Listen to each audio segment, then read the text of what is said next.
Je me sens à la maison. Je me sens à la maison quand il y a la louange, quand il y a la présence de Dieu. Je me sens à la maison. Je ne sais pas pour vous, mais partout où il y a la présence de Dieu, partout où il y a la louange, l'adoration, je me sens bien, je me sens à la maison, comme dans la maison. J'ai un message pour vous ce soir. Récemment, lors de mes temps d'adoration, de louange, j'en parlerai, je reviendrai là-dessus, mais le Saint-Esprit est venu me visiter et m'a parlé par rapport à l'Église de Jésus-Christ ici à Genève. Et je suis parti dans la présence de Dieu pendant quelques heures, en fait. J'étais ravi dans l'esprit. Et il m'a montré 2-3 choses. Et un message aussi à donner à l'Église de Jésus-Christ. Alors, vous êtes les premiers. Vous êtes bien fait de venir, vous êtes les premiers à l'entendre. Je partagerai simplement une des choses que le Seigneur m'a montrées. Mais ce qui est sûr, c'est que je crois que l'Église de Jésus-Christ au jour d'aujourd'hui va vivre réellement une nouvelle saison. Une nouvelle saison, ça veut dire des nouvelles choses. Une nouvelle saison, ça veut dire une nouvelle effusion du Saint-Esprit. Et nous devons nous attendre et nous devons essayer de comprendre ensemble la pensée de Dieu pour notre ville, la pensée de Dieu pour l'Église de Jésus-Christ. Et si nous sommes assez sages, si nous sommes assez intelligents et courageux pour entrer dans les choses nouvelles que le Seigneur est en train de préparer pour nous, pour cette ville de Genève, pour nos églises, alors je suis convaincu qu'en peu de temps, la ville peut être transformée pour Jésus.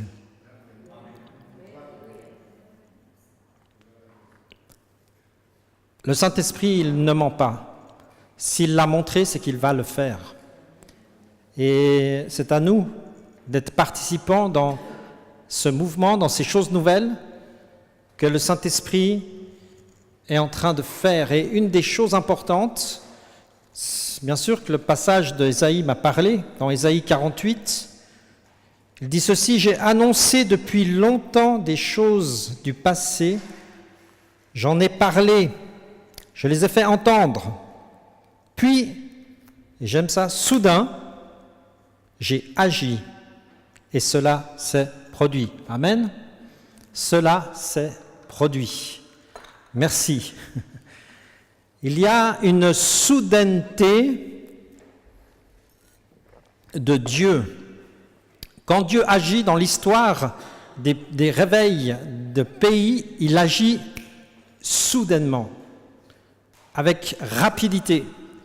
Mais c'est le produit aussi de toutes les prières, de toute l'intercession, de tous ceux qui nous ont précédés à genoux pour demander le réveil de cette ville, parce que j'imagine que vous voulez ce réveil à Genève. Il n'y a pas que moi. Toutes les églises partout où je vais, le réveil, le réveil. Amen, je suis pour le réveil. Mais le réveil, ça passe aussi par un discernement de ce que le Saint-Esprit veut accomplir dans une ville. Et une des choses, je crois, importantes, c'est l'unité des églises. C'est le travail en collaboration les uns avec les autres, de se rassembler, de s'entraider, de pouvoir venir dans une communauté, bénir la communauté, que nous puissions participer, que nous puissions de temps à autre inviter, comme vous le faites. C'est ainsi, dans ce travail d'unité, que l'onction du Saint-Esprit va commencer à bouger. J'ai vu aussi 2 choses que l'Église aussi allait commencer à sortir de ses murs. Il va y avoir comme une Église un peu liquide, une Église qui va se répandre dans les rues, une Église qui va s'ouvrir réellement vers le monde des perdus. Une Église qui sera peut-être moins structurée dans le sens où on l'entend aujourd'hui, une Église qui va être comme réformée de son intérieur par la puissance du Saint-Esprit, par des hommes et des femmes remplis de l'onction et qui vont commencer à bouger, qui vont commencer à annoncer le Christ, qui vont commencer à adorer. Amen. La deuxième chose que j'ai vue également, j'ai vu un manteau qui descendait sur la ville de Genève, un immense manteau. Et j'ai demandé au Seigneur ce que c'était ce manteau, qu'est-ce que c'est? C'était comme un grand tapis, un grand manteau blanc qui descendait sur la ville de Genève et même au-delà. J'ai vu que ça se répandait aussi sur le canton de Vaud. Et le Seigneur me disait, j'envoie sur l'église de Jésus-Christ un manteau de guérison. Un manteau de guérison. Un manteau pour la guérison. Un manteau de guérison. Et je crois que dans les temps qui viennent, nous devons nous encourager. Et si je suis là ici ce soir avec Christian et Rachel, c'est pour vous encourager de la part du Seigneur. En ce qui me concerne, j'exerce plutôt le ministère apostolique et prophétique. Et dans la louange et dans l'adoration, il y a une clé pour entendre Dieu. Dans la louange et dans l'adoration, il y a une clé pour transmettre la parole prophétique. Et ce soir, le Seigneur disait, et on l'a chanté ensemble, que le Seigneur voulait restaurer, qu'il vous appelait par votre nom et qu'il voulait lever cette Église dans la puissance du Saint-Esprit. Amen. Je t'appelle par ton nom, fidèle serviteur, pasteur Richard, notamment. Alléluia. Il y a un encouragement de la part de Dieu pour vous ce soir. Je le ressens très fortement. Je suis réjoui de pouvoir le communiquer. Quand on existe dans le prophétique, on n'est pas toujours des messages faciles. Ce soir, c'est un message qui n'est pas facile, mais qui est un message glorieux. C'est plus que facile, c'est glorieux. Que le Seigneur veut rétablir, qu'il va restaurer, qu'il veut encourager et qu'il y a parmi vous des hommes et des femmes précieuses, des hommes et des femmes que l'Éternel a choisis. Il vous appelle tous par votre nom et veut vous relever pour un œuvre de réveil dans ce lieu. Amen.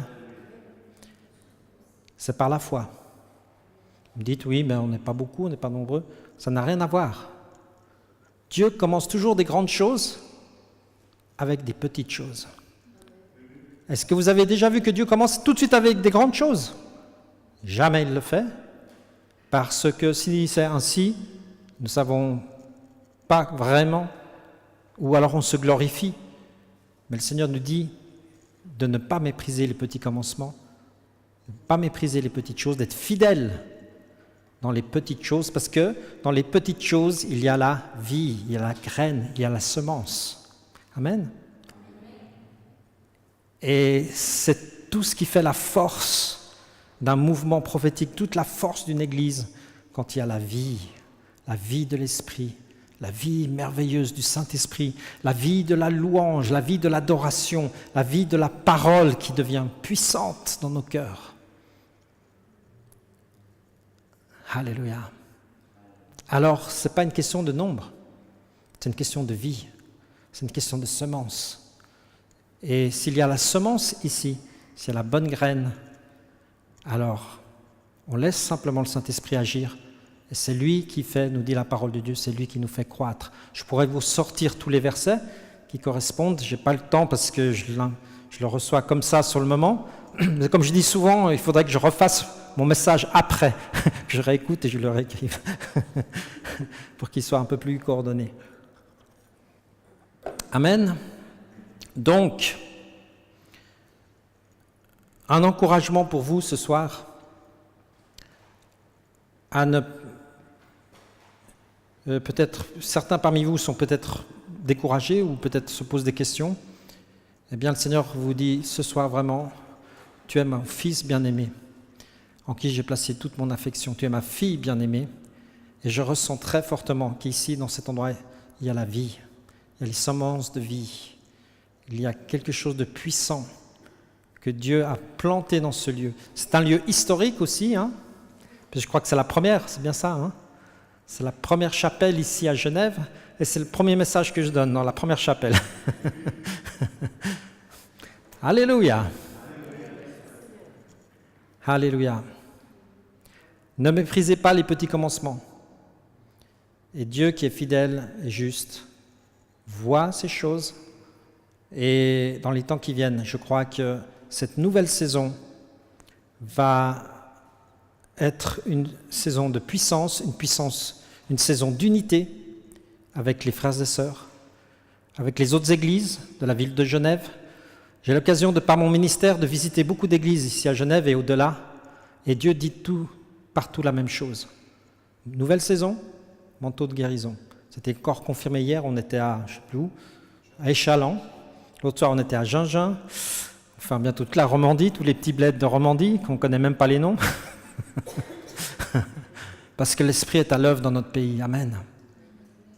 Et nous avons à cœur vraiment aussi, avec l'opération Josué, avec Christian Tischhauser, des temps de prière aussi. On aimerait venir aussi un soir ici, vous encourager. On a à cœur de prier pour les ministères, on a à cœur de bénir les anciens, on a à cœur de donner de l'encouragement, participer. On a à cœur aussi, bien sûr, le culte à Palexpo, on va fonctionner aussi. La fête des nations, alors là, vous êtes tous conviés. Je pense qu'avec la petite équipe, là, on va si vous demandez de l'aide, il y a des projets qui se dessinent et je peux déjà vous annoncer que les Genevois, on va tous monter sur le Salève pour louer le Seigneur et bénir la ville. Amen. Alors on se prépare déjà. On l'a fait dans le passé, mais vous savez comment c'est. Hein. Il y a les hauts, il y a les bas. Mais là, je crois que cette nouvelle saison, ça va être encore plus puissant. Je me souviens, on était il y a quelques années avec les pasteurs déjà sur le sommet du Salève et on chantait les louanges, j'avais des trompettes, j'avais même amené une sono avec un groupe électrogène, on avait fait un truc de malade et on bénissait la ville de Genève. Et je crois que c'est le temps où ça revient, mais avec plus de puissance, avec plus d'autorité, avec des hommes et des femmes qui savent ce qu'ils font. Et je me réjouis beaucoup parce qu'on va pouvoir bénir notre ville, bénir notre nation, se bénir les uns les autres. Il faut qu'il y ait quelques-uns qui y croient et qui commencent quelque chose.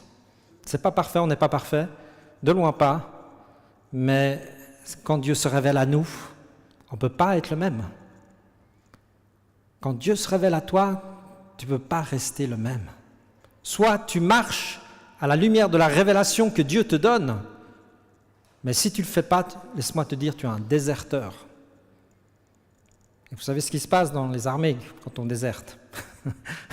Bon, Dieu ne le fait pas avec nous, heureusement. Mais tant que tu désertes l'appel que Dieu, la révélation que Dieu t'a donnée, Dieu te cherche. Et ce soir, il te dit, reviens à l'Éternel, reviens à l'appel, reviens à la révélation première que je t'ai donnée. Amen. Alléluia. Je crois que je parle à quelqu'un ici, pour quelqu'un précisément. Reviens à l'origine de l'appel, là où tu t'es touché, là où tu sais que tu sais. Amen. Et tu verras comment l'onction sur ta vie, ça va revenir, mais plus fort. Parce qu'autre-temps, tu auras été brisé. Entre-temps, tu auras passé par les difficultés, oui ou non? Et Dieu se sert toujours de personnes qui ont été brisées, qui ont passé par les difficultés, le rejet. Toujours, il fait ainsi avec l'apôtre Paul, on le voit, avec David, avec tous, ils y ont passé, les difficultés, les trahisons, les péchés. Certains sont tombés, mais Dieu les a relevés. Amen. Et l'église que je vois qui va venir, c'est une église qui va relever. C'est une église qui va encourager. C'est une église qui va revenir au pied de Jésus, qui va revenir dans l'onction initiale, dans le projet initial de Dieu. Beaucoup, et je crois que tous ceux qui vont être utilisés par Dieu vont être ou ont été malmenés, ont eu des difficultés, ou vont avoir de l'opposition. La marque d'un apôtre, le Seigneur m'a dit un jour, la marque d'un apôtre, c'est son écharde. C'est son écharde dans la chair. Amen. Tout le monde veut être apôtre, je suis ci, je suis ça. Ça ne veut rien dire pour moi. Je dis, montre-moi tes œuvres, montre-moi ton écharde. Et je verrai si tu es un vrai apôtre ou pas. Il y a trop de gens qui s'autoproclament au jour d'aujourd'hui pasteurs. Il y a une époque, à Genève, certaines personnes arrivaient depuis certains pays. Ils s'imposaient les mains ici à Genève, ils disaient, maintenant je suis pasteur. Maintenant je suis apôtre, maintenant je suis prophète. Mais prophète de quoi? Prophète de qui? Apôtre de quoi? De quoi tu me parles? Où est ton église? Quels sont tes fruits? Quelle est ton autorité? Amen. Ne vous laissez pas embarquer avec ces gens qui brillent. Mais tout ce qui brille, ce n'est pas de l'or. Hein. Ça doit être éprouvé. Amen. Je crois qu'il y a aussi un tri dans cette ville. Parce qu'il y a eu beaucoup de choses qui sont venues, beaucoup de bénédictions qui sont venues des nations. Et c'est pour ça que j'ai même organisé la fête des nations. Donc je crois pleinement. C'est une grande bénédiction, la force des nations. Pour moi, c'est comme les sages-femmes, les nations. Vous savez, les sages-femmes, quand les dames accouchent, c'est assez compliqué finalement. Hein. Donc moi, j'ai accouché 3 fois, enfin ma femme, et j'ai vu le travail des sages-femmes, impressionnant. Heureusement qu'elles sont là. Hein. Et elles aident, elles poussent, elles font tout ce qu'il faut. Et le Seigneur m'a dit, les nations à Genève, ce sont les sages-femmes, pour que vous puissiez pousser le bébé, parce que l'église de Suisse est trop faible. Waouh. Alors l'église suisse enfante, ça c'est la bonne nouvelle, mais elle n'arrive plus à pousser le bébé parce qu'elle affaiblit. Et les nations, elles sont là pour être comme les sages-femmes, pour nous aider ensemble à expulser le bébé, qui est pour moi le réveil, qui est pour moi, le royaume de Dieu. Et qu'ensemble, après, quand le bébé naît, tout le monde se réjouit, oui ou non? Les sages-femmes, elles se réjouissent presque comme nous, c'est incroyable. Et je crois que c'est ainsi que nous pourrons vraiment marcher ensemble, quand il y a le respect de l'Église suisse, de ceux qui nous sont précédés, qui ont pleuré, qui ont jeûné, qui ont souffert, qui ont tenu bon. Quand il y a ce respect, alors déjà là, il y a un fondement.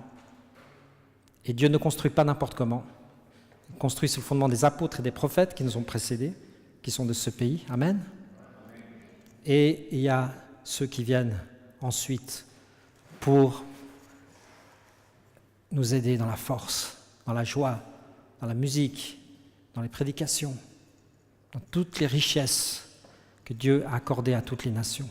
Que ce soit le Brésil, que ce soit l'Argentine, que ce soit l'Afrique. Quand c'est bien perçu, quand il y a un bon équilibre, quand les choses sont bien à leur place dans les pensées. C'est pas nous, on vient ici à Genève pour apporter le réveil, comme j'ai entendu parfois. On vient à Genève pour apporter le réveil, et puis il sort sa carte de prophète, truc muche. Des fois, je dois me retenir pour ne pas être trop désagréable. Ça n'a pas de sens. Ce que je vois de l'Église de Jésus-Christ, c'est cette unité. On se respecte les uns et les autres, avec les appels que vous avez reçus, spécifiques, les forces. Et je suis très heureux que Pasteur Richard il collabore avec l'Église libre. Moi, j'y ai travaillé pendant 25 ans à l'Église libre. Et j'ai fait beaucoup de choses. Il marche pour Jésus. J'ai fait l'opération Josué, j'ai fait le ministère musical, des comédies musicales, j'ai fait beaucoup de choses. Et je crois que là, il y a quelque chose aussi que Dieu veut restaurer, veut redonner une nouvelle saison pour cette Église libre. Non seulement pour l'Église libre, mais aussi pour tous ceux et ceux qui vont saisir dans l'esprit ce que Dieu est en train de faire. Amen. Donc, il faut s'encourager, il faut y croire. C'est par la foi qu'on se saisit. C'est des choses inconnues, on ne sait pas encore exactement, mais nous savons qu'elles sont là, qu'elles sont cachées. Le texte d'Ésaïe nous dit aussi ceci. « Tu as bien entendu, regarde de tes yeux, tout s'est réalisé. N'allez-vous pas l'annoncer? Mais ensuite, il y a une nouvelle étape, il y a les choses anciennes. Maintenant, je t'annonce des choses nouvelles, cachées. Alléluia, j'aime ça. Des choses nouvelles, cachées, que tu ne connais pas. Moi, je suis un peu aventurier, j'aime bien découvrir. J'aime bien découvrir qu'est-ce que le Seigneur il a en réserve pour nous. Ils sont cachés, mais ils sont déjà là. La gloire de Dieu, c'est de cacher les choses.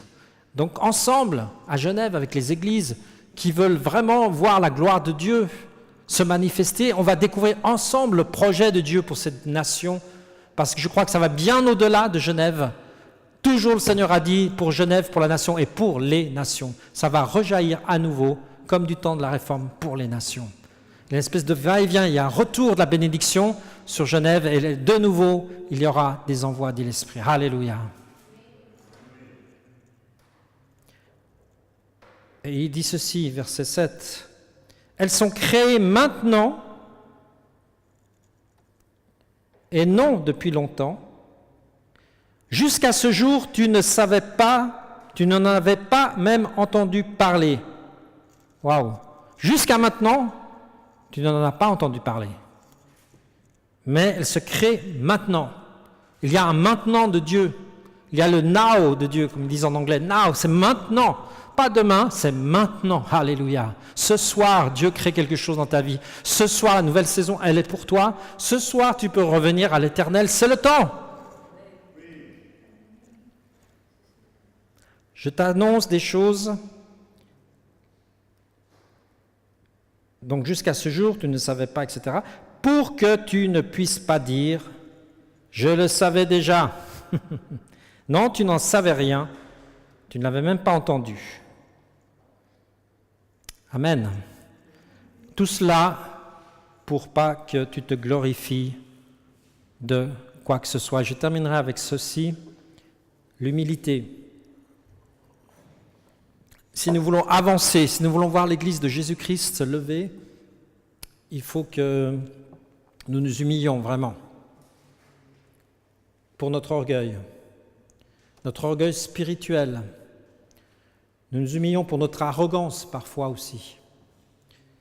Il faut que nous nous humilions et que nous laissions vraiment le Saint-Esprit faire son œuvre dans son Église.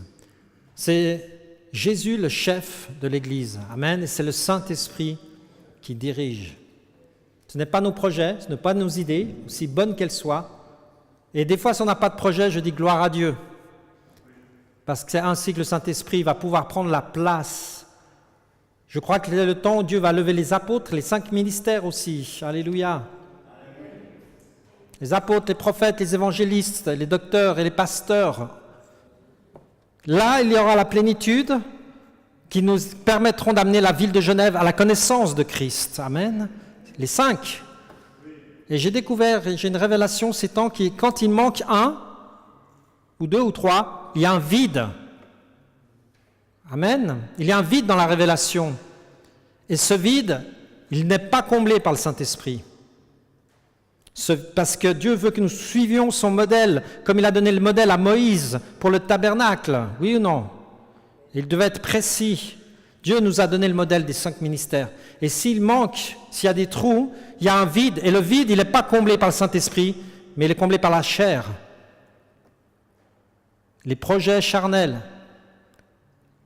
Et même les esprits méchants qui viennent s'engouffrer, les faux docteurs, les faux prophètes. Et je crois que c'est le temps aussi, on va être assailli de fausses doctrines, de fausses prophéties, de faux docteurs. On parle tous des faux prophètes, mais qu'en est-il des faux docteurs? Ils sont bien plus dangereux, ceux-là.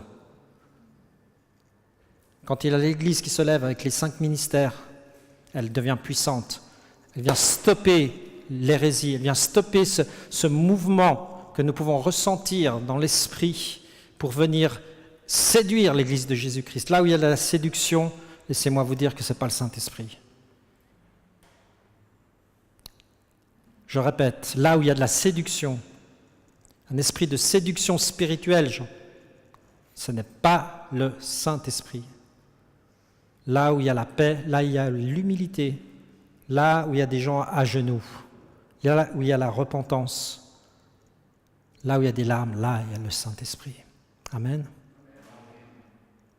C'est comme ça que l'onction grandit.